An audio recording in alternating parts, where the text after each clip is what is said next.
This is a seminar on the question of cross-examination. In this discussion on the seminar, I will be relating the key issues that one needs to learn from the point of view of the cross-examination. So cross-examination skills can be utilized in two different places. One of them is in a trial. It can be a small claims court or a superior court. It can also be used in the examination for discovery that many of you may go through. And I'm presenting this seminar on behalf of the Angel Mentorship Group, where I'm a mentor, where we do this program regularly on Wednesdays around noon. And those interested can share and attend the seminar by using the link and joining us here. My background is that I'm a lawyer in England, India, and Canada, and I practice mostly in Canada. And what I'm saying today will be based on essentially what we do in the Canadian jurisdiction, that is Ontario jurisdiction. I was a deputy judge for 24 years and had the opportunity to observe a number of lawyers, which enabled me to see the techniques and learn how the various lawyers use this skill for the purpose of obtaining the answers they wish to obtain to make their case more capable of getting the decision in their favor. So we'll start basically by explaining what the core skill is. This skill, incidentally, is not taught in the bar admission course or the JD program, and most lawyers who launch the practices are left to their own devices to figure the skill out. If you're in a large firm, you're able to get some practice if you're in the litigation department. And if you're a smaller firm, then once in a while you'll end up going there and be able to participate in the examination for discovery. And if you get more practice, you'll end up going to trial. If you're a paralegal, there are more opportunities to go in a small claims court, where the skill is very fundamental to carrying out your task. So I'm going to talk in terms of the way you prepare for the examination for discovery and how do you utilize the skill of cross-examination when it comes to preparing for it. So just dealing with the question of the examiner's office, you need to locate in your area an examiner. These examiners are appointed by the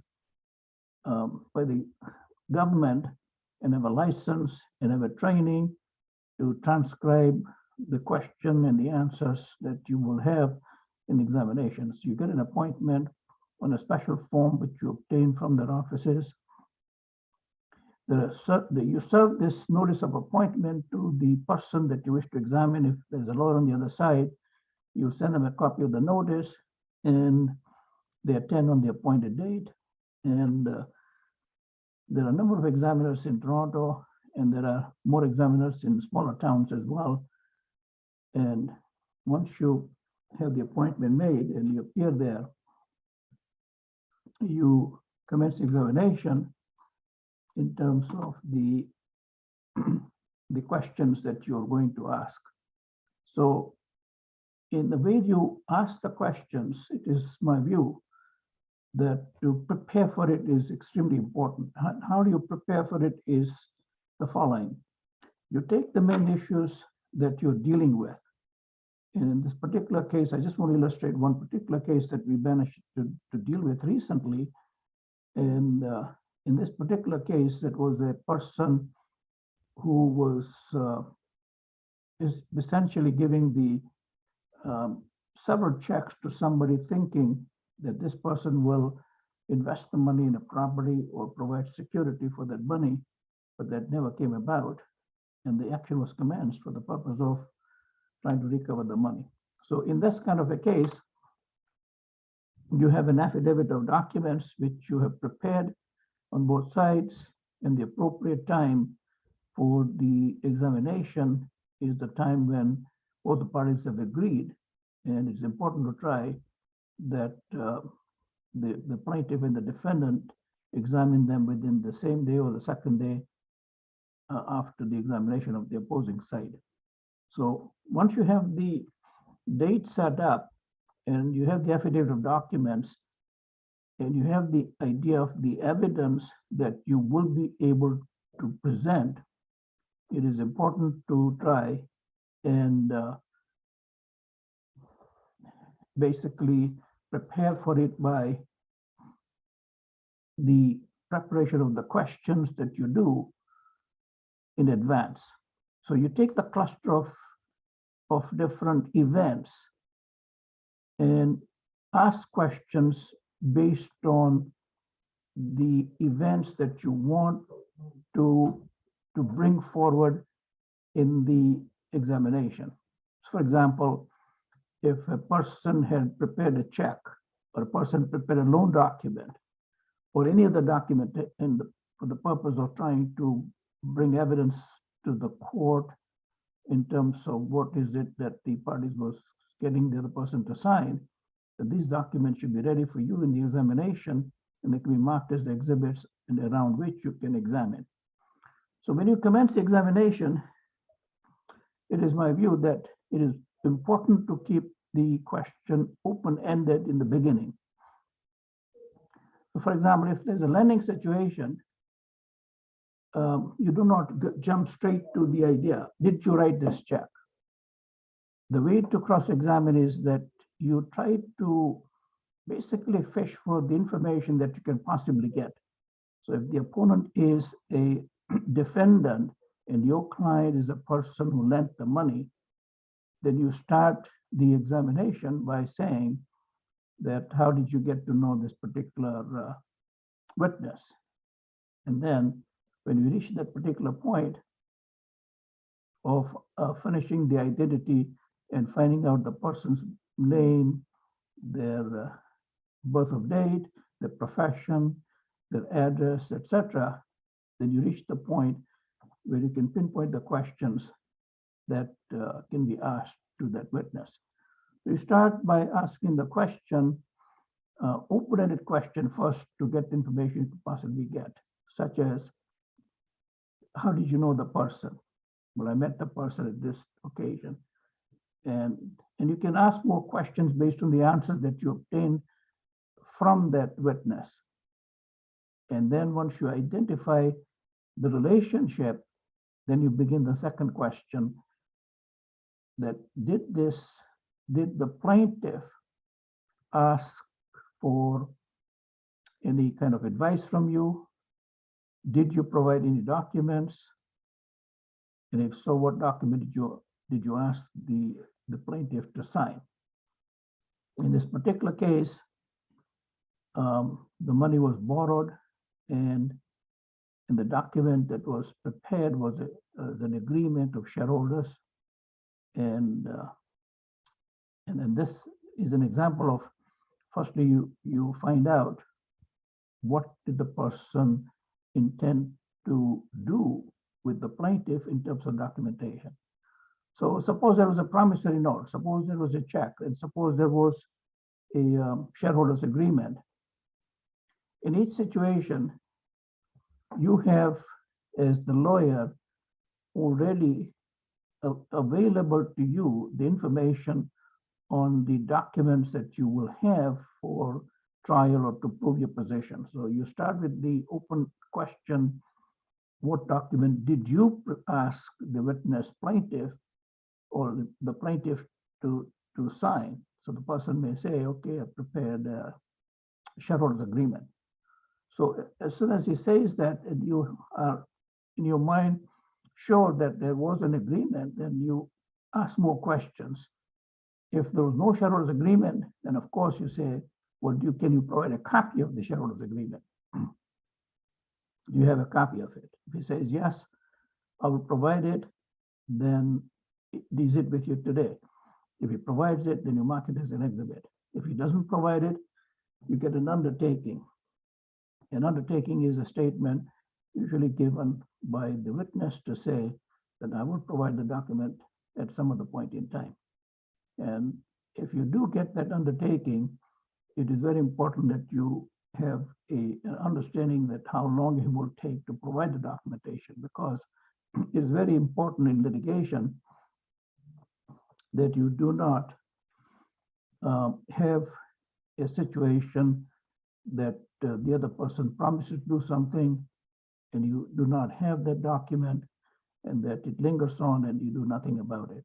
So there's always in litigation, you should have a checklist. So if the document is not produced, you get the undertaking, and the undertaking should be defined very carefully.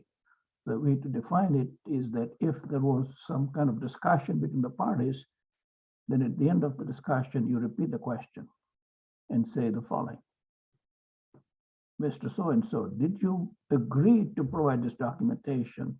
And the documentation is a shareholders agreement or a promissory note or a check, for example. So identify the documentation that he has promised to produce.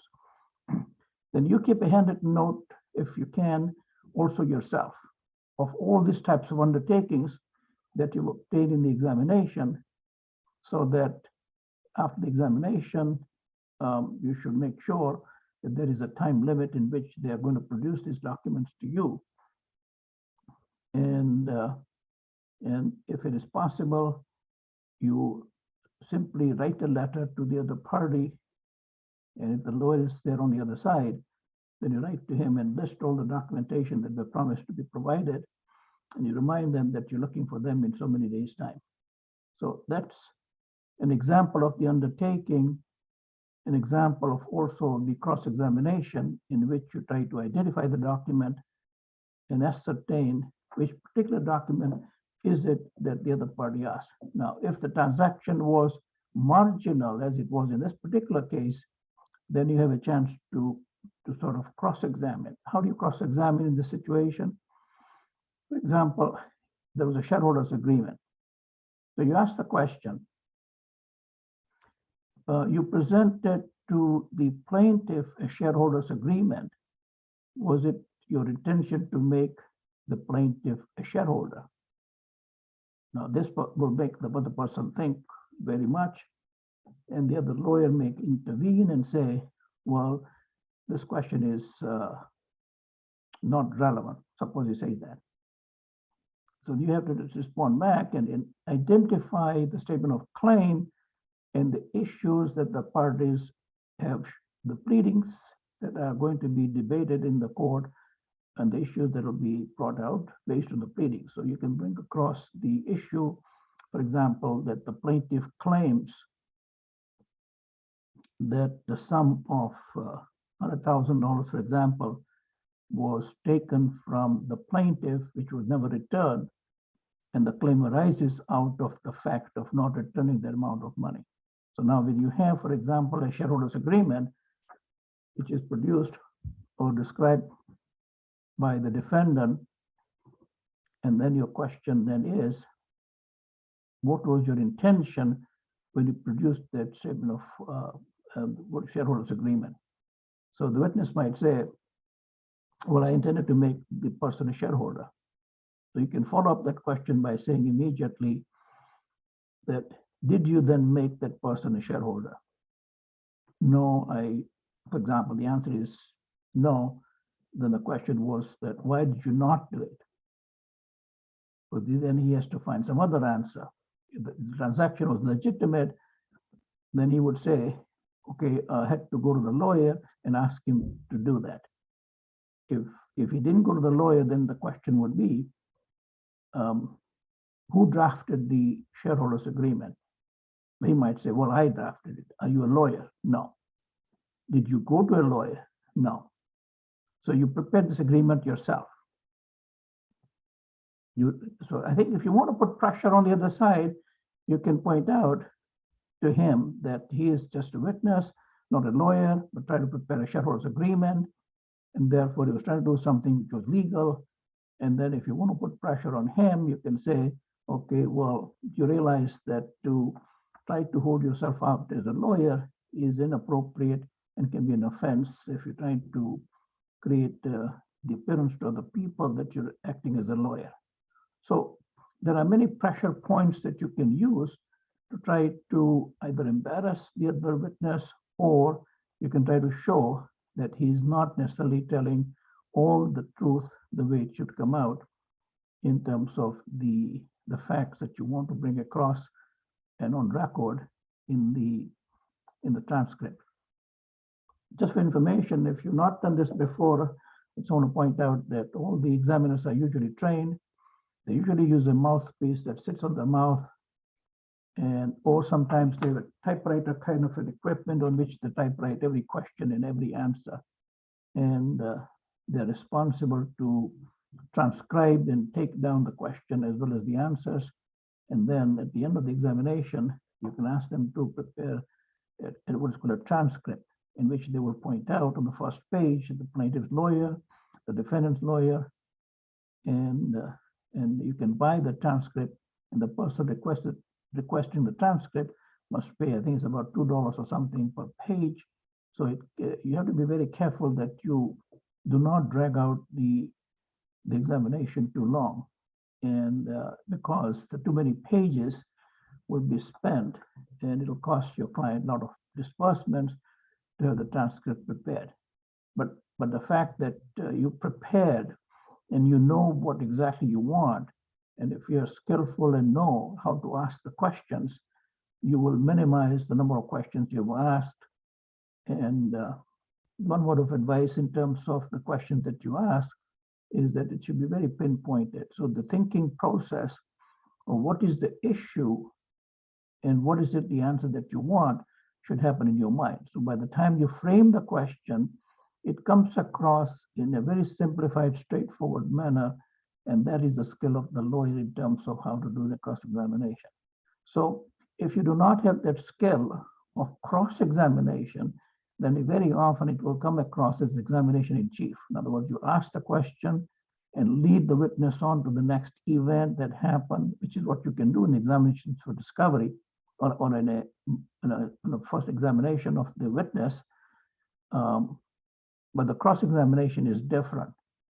It is different in the sense that you are analyzing the fact from your point of view and eliciting the answer that you want to obtain. And you can ask questions again in different ways until you get that particular answer. But it's important to point out that you do not need the admission of the responsibility directly in those words that you want the other person to provide. And the reason for that is that when there are two sides to the system, that is the plaintiff and the defendant, we are in an adversarial system where each lawyer is representing their own particular client and seeing the evidence and the facts from their own point of view. So there is a difference of opinion in every trial in the way you perceive the law and the facts. And therefore, when you cross-examine, you will find that there is a difference, and your approach will be different than the opposing party's approach. But it's important to recognize and remember that when you frame the question, it is not only a question, but the judge, when he reads the transcript, he will also understand that your point of view or what perspective that you have is illustrated by the way you ask the question. For example, when you ask the question that did you ask the plaintiff to sign this document, and was the shareholders agreement intended for the purpose of getting some shares in the hands of the plaintiff?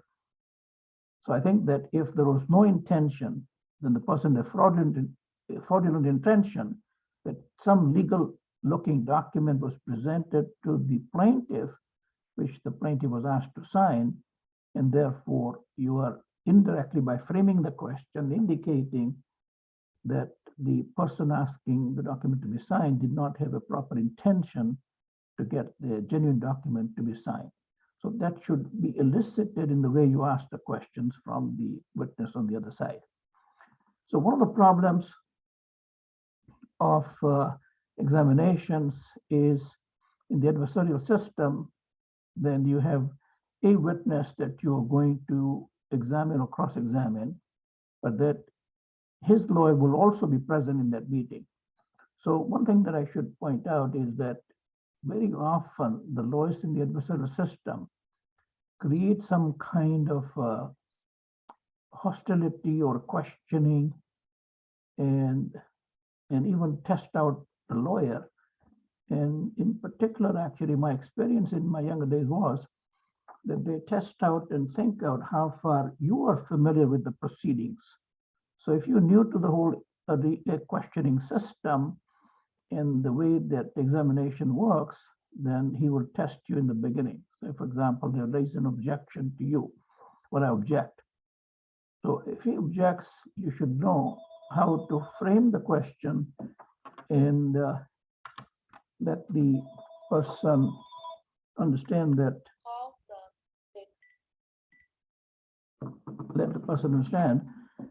you are responding from the question point of view, but you're the person asking questions, and therefore you are not there to answer the questions as a lawyer. You're there to ask the questions. So I think when you have a confrontation of that kind with the other lawyer, you should politely let him know that you're the person that day asking questions, and you have a right to ask the questions. And then if there is a questioning then by the other lawyer that you're not relevant, then you can point out the relevance to the other person. Then this is why you can proceed on the basis of what is relevant in that issue, and therefore you are entitled to ask the question. Now, if the disagreement is there further, you can also make a notation of the disagreement and frame the question at the end so that this question can then be addressed to the judge in a motion to compel the answers to that question.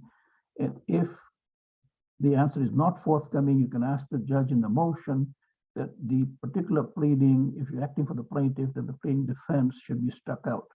So if you are a plaintiff's lawyer and asking for the particulars of an undertaking to be fulfilled, or a question to be asked to be compelled to be answered by the other party because the other party says not relevant, then your motion will say that you're looking for a default judgment and looking for you to strike out the defense because it does not provide the answer. When you frame the question was not answered, and therefore you're asking the judge to strike out the defense or make an amendment. The judge might make a compromise and say, I'll permit the other person to amend, and you may continue the examination. So coming back to the examination, it's very important to recognize that you do not conclude the examination. If you conclude the examination, your right to continue the examination is exhausted. So you cannot conduct several examinations, only one. Therefore, when you do not have the answer and you wish to continue the examination, you should, at the end of the session, you should say that this hearing is adjourned, that you'll be notified that the examination will continue at another point in time, and this question will be framed again, or a motion will be brought, and if the motion decision of the judge is to compel you to answer the question, you can then ask the question again at the adjourned subsequent hearing and get the particular answer that you want. So the types of objections that you typically get in an examination of discovery are that the issue is not relevant. Suppose the other lawyer says that. Then you have to show the relevance, and you show it on the transcript so that when the judge reads the transcript, you're able to show that you were not what is called fishing for information on irrelevant issues. Just a general point that I should make a comment on here is the fact that when you ask questions on the assets of the defendant, they don't have an obligation to provide the list of all the assets until you have a judgment. In a judgment summons examination, you can ask those questions in which they have to disclose all the information of what the assets are, but not before the decision is, a judgment is made. So I think these are some of the issues that you have to keep in mind when you're dealing with the examinations for discovery. So the teaching system in the bar admission notes do not give you all this detail. So It is better to attend 1 or 2 examinations, or if you would like to join our group, we will help you prepare the examinations. And this is the reason for this kind of seminars. So the second other type of objection may be that you're supposed to come with the documents in the examination. But if you came without a document and then you ask for the document, for example, a financial statement that is relevant to illustrate the particular point, then you can ask, well, can you provide the financial statement that will show that this check was cashed, was not cashed, or that this particular statement shows that your position of the money in the company was a certain position on this particular date.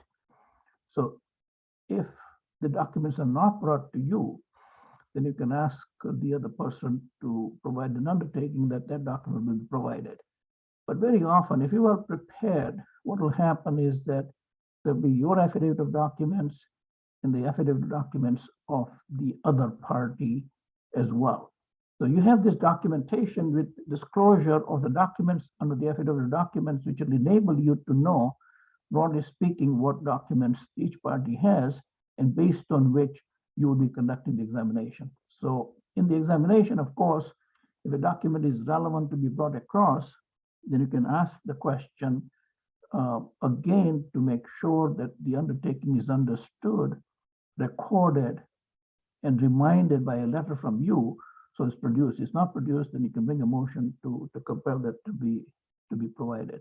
But now, in terms of the objection, this kind of an event that is not finished off in the examination can be relevant to be continued later on after the examination. So you should have your checklist of the file that tells you that you're waiting for some documents, waiting for some answers, you wrote a letter to them, and your reminder system gives you the information that was not provided, and therefore you have to do something about it.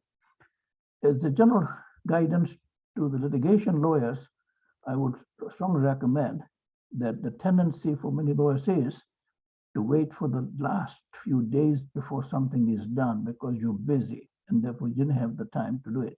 But if you discipline yourself in terms of organization, you would have something that is happening a month ahead prepared for. You take a little bit at a time and you prepare the questions, you prepare the next step, and then deal with the matter a little bit at a time so that you're not overwhelmed.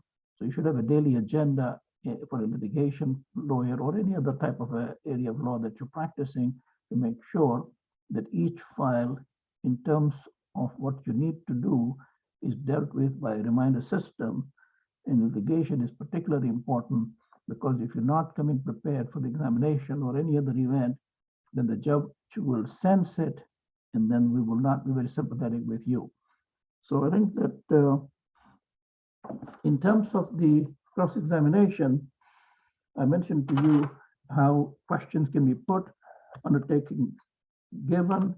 And when you start the examination, just to summarize again, you should have an open-ended question, but when you do have a specific answer, you should be ready with both the alternative answers. If he says yes, what are you going to say next?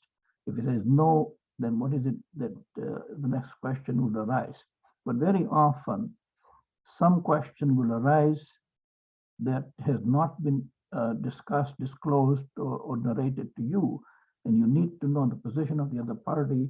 And the purpose of cross-examination is to ensure that this particular issue that is brought across is understood by you from your point of view, and you can bring it across in the trial. And in the trial, if the evidence given it contradicts with what has been said in the examinations, you can cross-examine even in the trial to say that in the examination, this is the statement that you made. So it's very important that you're prepared and you have a transcript with you. And both for the trial or for the examinations, you should carry some kind of a folder or a binder in which you have all the documents listed, the documents you're going to mark as an exhibit. And then at the trial, you can refer to these documents and say that here is the document that you were shown in the examination. Here was your answer, and what is your position today?